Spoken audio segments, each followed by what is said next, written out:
बड़ी खबर इस वक्त की। कांग्रेस महासचिव प्रियंका गांधी वाड्रा ने अलवर पीड़िता के पिता से फोन पर बातचीत की है और मुख्यमंत्री अशोक गहलोत से इस पूरे मामले की रिपोर्ट भी ली है।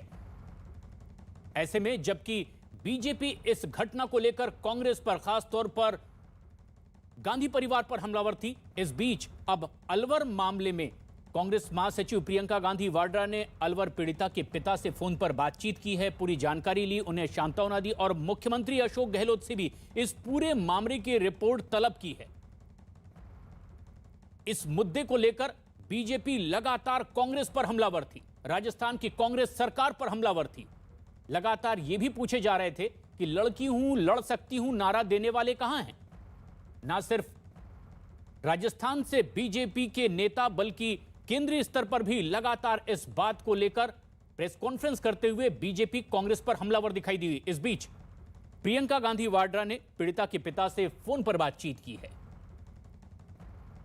पीड़ित परिवार से प्रियंका गांधी की बात करने की जानकारी कांग्रेस नेता धीरज गुर्जर ने ट्वीट करके दी है। धीरज गुर्जर ने ट्वीट किया है, लिखा है, अलवर में जो घटना घटी है वो नाकाबिले बर्दाश्त है। पीड़िता के पिता ने प्रियंका गांधी से फोन पर बातचीत की है और उन्हें हर तरह से मदद का भरोसा भी दिलाने के साथ साथ किसी भी प्रकार की सहायता के लिए सीधा संपर्क करने के लिए भी कहा गया है। साथ ही राजस्थान के मुख्यमंत्री अशोक गहलोत ने भी घटना के बारे में जानकारी लेने के साथ पीड़िता के इलाज, परिवार के ख्याल और दोषियों पर तुरंत कार्रवाई का आग्रह भी उनसे किया गया है। भवानी सिंह हमारे सहयोगी जयपुर से सीधे जुड़ रहे हैं। भवानी, अब जबकि यह घटनाक्रम आगे बढ़ा है, क्या और ताजा अपडेट इस पूरे मामले में? देखिए प्रशांत, पूरा मामला पैच फंस गया है और एक दिन पहले कल पुलिस ने प्रेस कॉन्फ्रेंस करके कहा था कि ये मामला रैप का नहीं है। कहा कि पुलिस की जो मेडिकल रिपोर्ट है वो ये कहती है कि पेनिट्रेशन नहीं हुआ, इसलिए रैप नहीं मान रही थी। आज लेकिन मुख्यमंत्री अशोक गहलोत ने अब डीजीपी को जांच के आदेश दे दिए हैं कि पूरे मामले में जांच की जाए और निष्पक्ष जांच की जाए। दूसरी तरफ बीजेपी ये आरोप लगा रही है, बीजेपी का कहना है कि पूरे मामले में, क्योंकि यूपी चुनाव को देखते हुए, पंजाब चुनाव को देखते हुए मामले पे पर्दा डाला जा रहा है और आरोपियों को बचाने की कोशिश की जा रही है और जिससे कि कांग्रेस को यूपी और पंजाब में नुकसान नहीं हो, इसलिए अब ये कोशिश की जा रही है कि इसको रैप और गैंगरेप से अलग की जा रही है। बीजेपी ने चेतावनी दे दी है कि सीबीआई जांच की मांग की है। अगर सीबीआई को रेफर नहीं किया गया तो बीजेपी आंदोलन करेगी। बीजेपी ने इसकी शुरुआत कर दी है। आज बीजेपी के महिला मोर्चा ने प्रोटेस्ट किया, एबीपी ने प्रोटेस्ट किया और कल और परसों 2 दिन लगातार बीजेपी प्रोटेस्ट करेगी। तो ये पूरा अब सियासी शेप लेता जा रहा है। बीजेपी और कांग्रेस के बीच में भी टसल हो रही है, लेकिन असली सवाल अभी भी बना हुआ है। जो सरकार जहाँ सबसे ज़्यादा सवालों के घेरे में खड़ी है कि अगर सरकार ये कहती है कि मेडिकल रिपोर्ट के आधार पर ये दुष्कर्म नहीं है, तो फिर उसके बाद में सरकार को, मुख्यमंत्री को, डीजीपी को अलग से जांच देने की कहाँ जरूरत थी। आप बने रहे हमारे साथ, क्योंकि अब इस मामले पर लगातार सियासी बयानात भी आ रहे हैं। इस बीच राजस्थान के मुख्यमंत्री अशोक गहलोत ने अलवर मामले में अब डीजीपी को निष्पक्ष जांच के आदेश भी दिए हैं। इस पहले अलवर पुलिस ने मेडिकल रिपोर्ट को आधार बनाकर के दावा किया कि पीड़िता के साथ गैंगरेप हुआ ही नहीं। भवानी, ऐसे में जबकि यह बात प्राथमिक तौर पर कह दी गई कि यह मामला रेप का नहीं है, प्रियंका गांधी ने जो बातचीत की है, क्या जानकारी उन्हें दी गई है? देखिए, इसमें कई सारे सवाल खड़े हो रहे हैं। सवाल पहला तो ये हो रहा है कि मेडिकल रिपोर्ट 3 दिन बाद में क्यों दी गई। 3 दिन बाद में सरकार कह रही है कि ये मेडिकल रिपोर्ट के आधार पर रैप या गैंगरेप का मामला नहीं है। अगर नहीं है तो उसी दिन राजस्थान पुलिस ने ही कहा था, अलवर के एसपी ने कहा था कि रैप हुआ है। तो फिर आखिरकार ऐसे कैसे हुआ कि पुलिस पहले कह रही है रैप हुआ और उसके बाद में मेडिकल रिपोर्ट को 3 दिन बाद में ग्राउंड बनाया जा रहा है। आज हमने डॉक्टर से बात की है, जो जेके लॉन अस्पताल के सुप्रिटेंडेंट है, जहां पर इलाज चल रहा है, जो ऑपरेशन हुआ था, उनसे बात की है। तो डॉक्टरों ने ये कहा कि मेडिकल रिपोर्ट के अंदर ये ज़रूर है कि पेनिट्रेशन नहीं है, ये नहीं है, लेकिन ये नहीं कह सकते हैं कि इसके साथ गैंग रेप या रैप हुआ नहीं हुआ। ये तय मेडिकल जूरिस्ट करेंगे या फिर उसके बाद में पुलिस तय करेगी।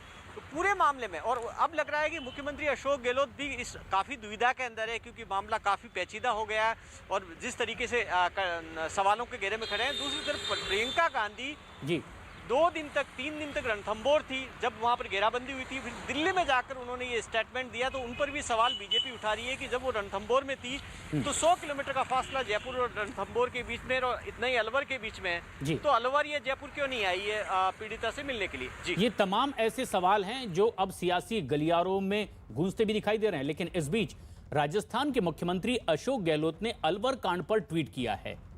अलवर में नाबालिग के प्रकरण के संबंध में वरिष्ठ पुलिस अधिकारी एसपी अलवर और बच्ची का इलाज कर रहे वरिष्ठ डॉक्टर से संपर्क बना हुआ है। उन्होंने लिखा, डीजी पुलिस को स्वतंत्र और निष्पक्ष जांच कर जल्द मामले की तह तक पहुंचने के निर्देश भी दिए गए हैं। मुख्यमंत्री अशोक गहलोत ने ट्वीट कर यह जानकारी दी। लेकिन अलवर केस में पीड़ित लड़की की हालत गंभीर बनी हुई है। 4 दिन बाद भी पुलिस के हाथ अभी भी खाली हैं। आरोपी गिरफ्त से दूर हैं, लेकिन इस मामले में अब एक नया मोड़ आ गया है। राजस्थान के अलवर में पुलिस ने नाबालिग लड़की की मेडिकल रिपोर्ट में रेप की पुष्टि से साफ इनकार कर दिया। पुलिस ने डॉक्टरों की मेडिकल रिपोर्ट के आधार पर इसे बलात्कार नहीं माना है। पुलिस ने शुरुआती जांच में मेडिकल रिपोर्ट और सीसीटीवी के आधार पर फिलहाल गैंगरेप से इनकार कर दिया है। लेकिन नाबालिग लड़की की चोट कैसे आई, रेप और गैंगरेप हुआ या नहीं, इन एंगल पर भी अभी पुलिस जांच कर रही है। जांच में लड़की को 3 जगह पर चोट लगने की बात सामने आई है और पुलिस ने रेप के सबूत मिलने पर जांच का दावा किया है। और इस बीच इस मामले में वारदात से पहले का पीड़ित से जुड़ा सीसीटीवी फुटेज भी सामने आया। वारदात से ठीक पहले पीड़िता पैदल चलती हुई नजर आ रही है और अब पुलिस का कहना है कि बच्ची को चोट कैसे लगी, इसकी भी जांच जारी है। जो एक सेंसिटिव घटना है, तो पुलिस मुख्यालय और डीजी साहब इसके लिए गंभीर है। तो उसी परिप्रेक्ष्य में सिविल राइट्स की टीम भी यहाँ पर आई है, जिसमें मैं जो हमारे यहाँ की जो डिस्ट्रिक्ट टीम है उसको असिस्ट करने के लिए जो सेक्सुअल असॉल्ट की जो हम संभावना लेके चल रहे थे वो शायद इसमें कम है। तो अब हमारे पास अभी तक के फैक्ट से जो इन्फॉर्मेशन है और मेडिकल रिपोर्ट से और टेक्निकल एविडेंस से जो इन्फॉर्मेशन है वो ये बताती है कि इसमें दुष्कर्म की संभावना नहीं है। अलवर पीड़िता के चाचा ने गहलोत सरकार से इस पूरे मामले में न्याय की गुहार लगाई है।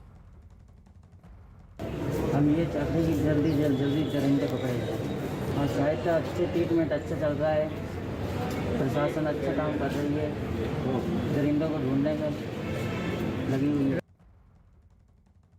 उधर बीजेपी ने अब अलवर कांड के विरोध में आंदोलन करने का ऐलान कर दिया है। साथ ही साथ बीजेपी ने इस घटना की सीबीआई से जांच कराने की भी मांग की है। इस पूरे मामले में अब सियासी बयानात भी लगातार आ रहे हैं। बीजेपी लगातार हमलावर है, ना सिर्फ कांग्रेस पर, राजस्थान सरकार पर, बल्कि अब गांधी परिवार के सदस्यों से भी सवाल पूछे जा रहे हैं। बीजेपी ने तो अब यहां तक कह दिया है कि इस पूरे मामले में अब बीजेपी आंदोलन करेगी और सीबीआई जांच की मांग भी बीजेपी ने की है। शुरुआती दौर में पुलिस की ओर से कहा गया कि ये एक रेप का मामला है, लेकिन बाद में मेडिकल के आधार पर कहा गया कि ये रेप का मामला नजर नहीं आ रहा है।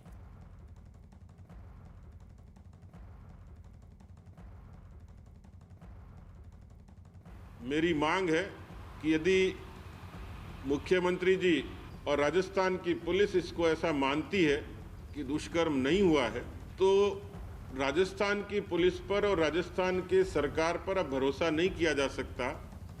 इस तरीके से एकदम से यू टर्न करना ये सवाल खड़े करता है और इसलिए किसी भी आशंका को निर्मूल करने के लिए ज़रूरी हो जाता है कि इस पूरे घटनाक्रम की जांच सीबीआई को सौंप दी जाए। और उसमें मुझे लगता है कि कहीं सरकार को कोई अड़चन और तकलीफ नहीं है, उसमें जो भी चीज़ वो सामने आ जाएगी। बीजेपी कह रही है कि अब सीबीआई से जांच करवाई जाए। वजह बीजेपी ये बता रही है कि शुरुआत में जो रेप केस लग रहा था उससे रेप केस मानने से पुलिस ने फिलहाल इनकार कर दिया है। ऐसे में वो आशंका जाहिर कर रहे हैं कि इस पूरे मामले की निष्पक्ष जांच होनी चाहिए, सीबीआई से इसकी जांच करवाई जानी चाहिए।